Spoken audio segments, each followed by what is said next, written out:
Hey there, name's Mitch. I like Metroid, and if you clicked on this video, I'd wager a guess that you also like Metroid. When I played Samus Returns in 2017, I thought it was a fantastic Metroid game, but playing it on a 3DS was carpal tunnel waiting to happen.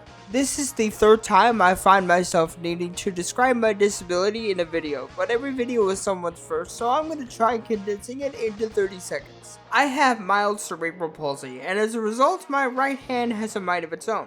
I have minimal control over what it does. The way you'll see me playing all the games shown throughout this video is how I've played video games my entire life. Understand?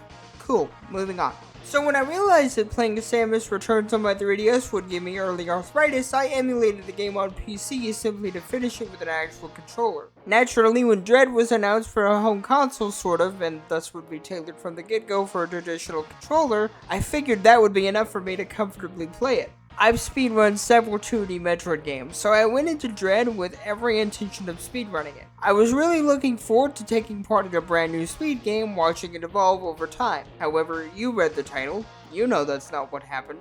Before we get into the meat and potatoes of this video, I should state that I played the game on normal difficulty, seeing as that was the mode I played and beat within a week of the game's release. I didn't even try hard or dread mode, since normal mode makes my hand cramp enough as it is, and upon starting production of this video, I noticed that an easy mode dropped. I welcome its inclusion, but I'm not sure if I'll have time to try it by the time this video is done. Oh, and there will be spoilers. If you haven't played the game yet and want to, maybe don't watch it, or perhaps you're like me and have ADHD, in which case you can watch this video in its entirety now, give me feedback on it, please, go to sleep and forget everything you heard in this video, and then go play it. Well, I finished the recording phase of this video, and just like my first playthrough, the bosses especially are what gave me a hard time. The game is full of points where doing what they expect me to do requires me to put my hand in awkward positions. The most glaring reason for this is that by the time Samus has all of her upgrades, every single button on the controller is used for something. I know that sounds like a moot point, yeah, the buttons are there. They should be used for something. I'm sure to an able-bodied person this is fine, but it's the frequency at which you're required to use all the buttons that's an issue.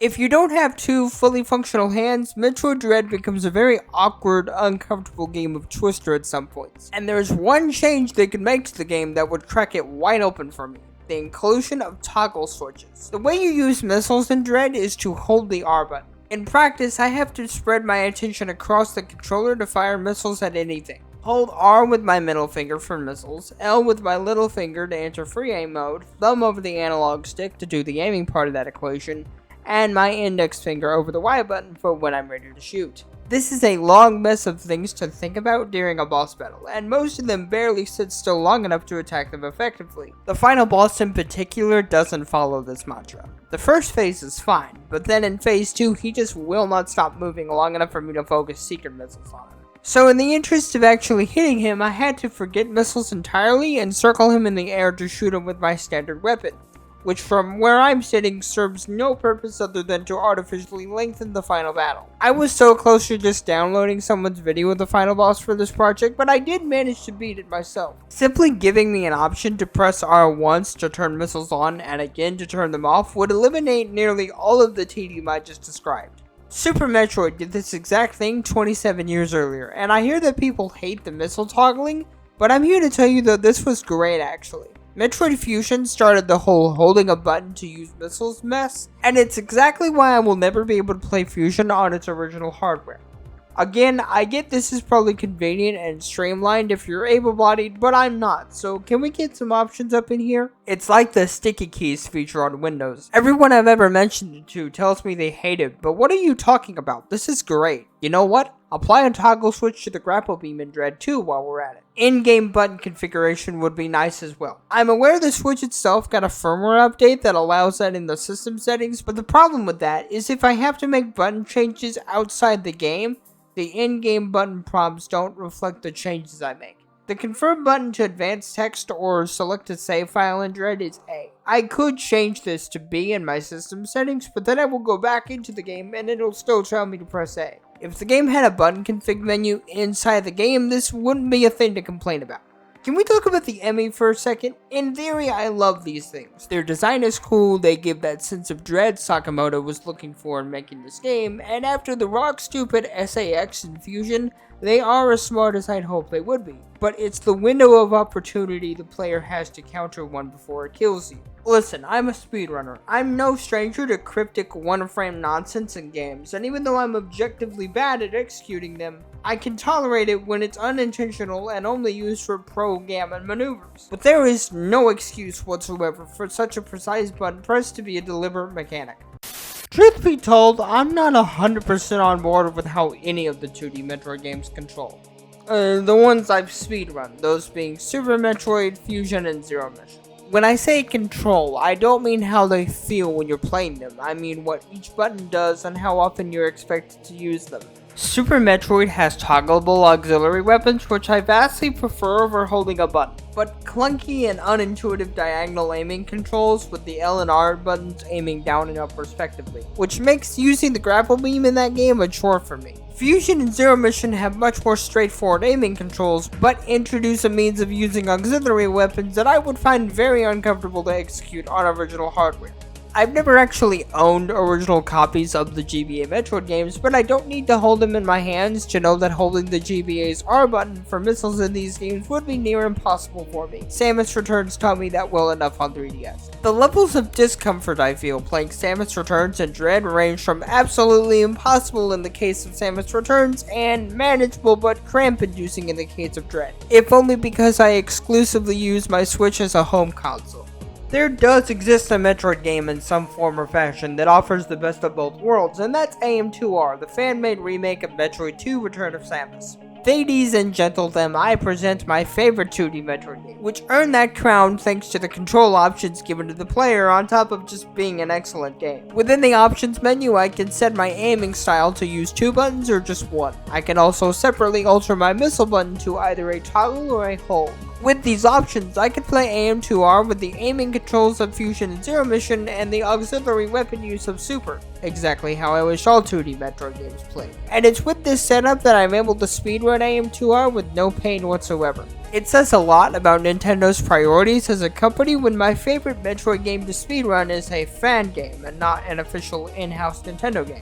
Gracias, Dr. M64, for making a more accessible Metroid game than Nintendo or Mercury Steam can, apparently. If you haven't played AM2R yet, please hunt it down online and play it, it's fantastic. Believe it or not, I do have positive things to say about Dread. But before we move on to that, if you're curious how I feel about the Prime games, I haven't speedrun either of them, but 1 is fantastic and 2 is slightly less fantastic. In fact, I can easily say Metroid Prime 1 is the single best game on the GameCube. Metroid Prime 3 Corruption, on the other hand, is a game that I am physically incapable of playing because it's a Wii game, and my right arm refuses to let me waggle or point at things with it. I would love to play it, but as of the past 15 years and counting, there is no form of that game that exists in a state that I can play it. Please, Nintendo, give us that Metroid Prime Trilogy collection on Switch that there's rumors about.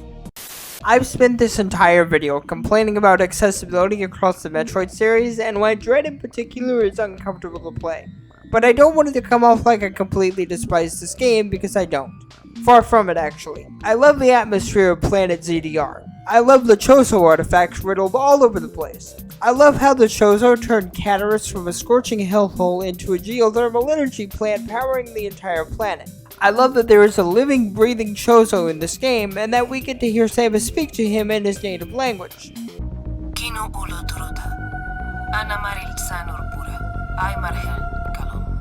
I love that the final boss of this game is a character pulled straight from the Japan-exclusive Metroid manga. I love that by the end of the game, Samus's Metroid DNA has completely taken over, giving her a Metroid's ability to effortlessly drain an organism's life force through her left arm, and what that could potentially mean for future Metroid games going forward. And I love that this game won Best Action Adventure at the Game Awards last year because it damn well deserves it. My grievances with it aside, Dread is a fantastic Metroid game. Mercury Steam have proven themselves more than capable of handling the development of 2D Metroid games. However, they have yet to prove to me that they can make an accessible video game, and it's for that reason that I have trouble appreciating the things I love about this game as I play it. I feel reluctant to sing this game's praises, and leave it feeling bittersweet when I had to take breaks during the recording phase of this project simply because the game wasn't designed with people like me in mind.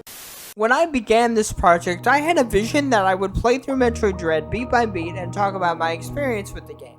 placing an emphasis on how its lack of accessibility hampers my enjoyment of it. However, I find myself crunched for time with only a month before my next semester starts, and I'm still only scripting the video, or I guess voicing it over at this point. So what it became is a SparkNote summary of the video I wanted to make, and lost focus to speak about the Metroid series as a whole and not just Dread. I called this project an accessibility analysis to myself, and to that end I've sat here for a few weeks debating if this video is worth finishing and putting out there. I'm just one guy with one disability that I'm aware of. I feel like I'm ill-equipped to make a video judging how accessible a game is. At the end of the day, I'm an individual with my own unique issues, and I can only talk about my experiences with a game given the hand I've been dealt. If what I've said in this video feels tone-deaf or too specific, I'm sorry. A comprehensive analysis is no longer the goal of this video, and I overestimated myself with such a lofty goal in the beginning. But I'm going to finish this project because I promised myself I would get a video out this summer. Before you walk away from this video dismissing everything I've said as a me problem, you should note that the speedrun community surrounding Metroid Dread has voted to allow third-party controllers with turbo-enabled nearing runs. If the community came together and collectively decided, yeah, we need buttons to press themselves in order for this run to be bearable, then clearly I'm not the sole victim of Dread's lack of accessibility. And it's not a genre-specific issue either. Bloodstained Ritual of the Night, Ori and the Blind Forest, Shantae and the Pirate's Curse, Time Spinner, I can play all those perfectly fine. Everything I've described today is just an issue I have playing Metroid games in particular. There's no reason a game from 1994 should be more accessible to me than a game from 2017, or 2021 for that matter. I pre-ordered Metroid Dread with every intent to speedrun it, and I would still like to speedrun it as of this video. But in its current state, nearly a year after release, I dread playing it again. Given the size of my channel, I doubt that my having made this video will change anything about the game itself. I only made this video to air out some grievances about a game that everyone I see loves without question, and to shed light on an issue that affects not just me, but people across the globe. Thanks for watching and have a good day.